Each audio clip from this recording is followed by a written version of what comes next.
Assalamualaikum warahmatullahi wabarakatuh. Halo semuanya, perkenalkan nama saya Andika Rabif Maulana.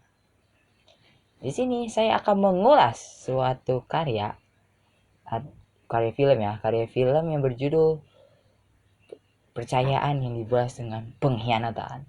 Ya, sudah tahu ya, ini adalah film dokumenter tahun 1984 pada tanggal 15 September lebih tepatnya. Ini diproduksi oleh dalam negeri pada zaman Orde Baru yang bertujuan untuk doktrinisasi dan juga propaganda untuk memperkuat pengaruhnya.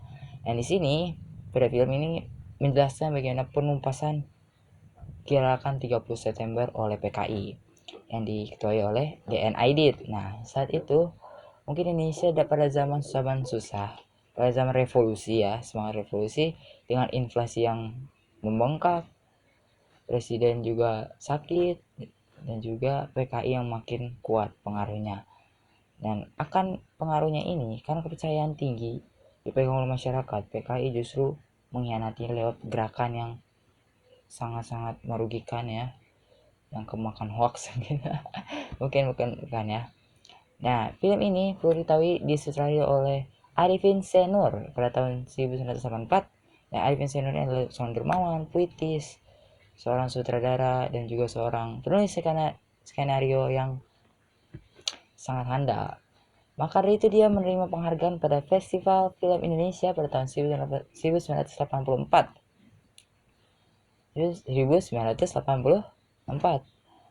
Sebagai tulis skenario asli ya, penulis skenario asli. Nah, film ini menceritakan yang tadi awal-awal masa ataupun pada masa akhir Orde Lama yang menuju transisi Orde Baru.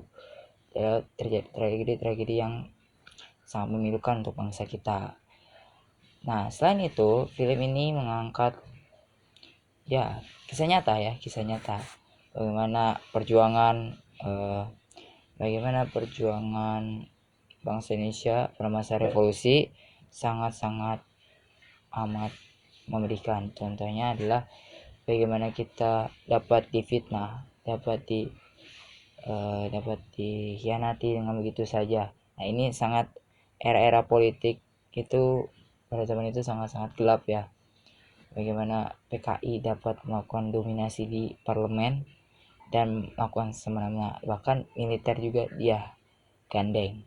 Nah, maka dari itu kenapa gerakan 30S ini bisa berhasil? Ini bisa berhasil lewat pasukan Cakrawirawa yang itu tangan kanannya Soekarno ya.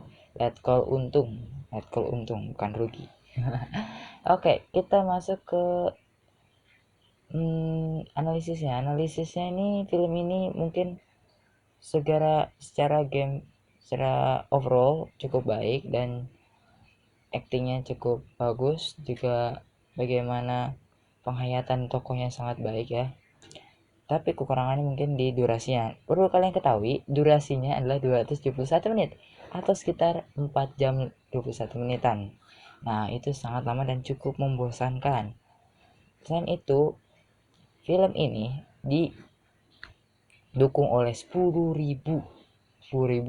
aktor ataupun tokoh yang berperan dalam film ini. Film dokumenter ya, harus didukung apalagi pemerintah. Oke. Nah, kekurangannya di sini mungkin banyak adegan-adegan sadis yang diperlihatkan. Pada zaman itu mungkin terlalu berlebihan, bahkan pada hasil visum ataupun pada hasil otopsi tidak terdapat tanda-tanda penyiksaan seperti yang di film ya. Dan itu ya sudah terbukti itu doktrin yang dibuat oleh Soeharto untuk membawa pengaruhnya. Selain itu juga ada ketidaktepatan sejarah ya, bagaimana itu bisa terjadi. Namun dibalik itu, manfaat dari film ini adalah memperkuat nasionalisme kita terhadap bangsa Indonesia dan juga pentingnya persatuan dan kesatuan untuk keutuhan NKRI harga mati. Wassalamualaikum warahmatullahi wabarakatuh.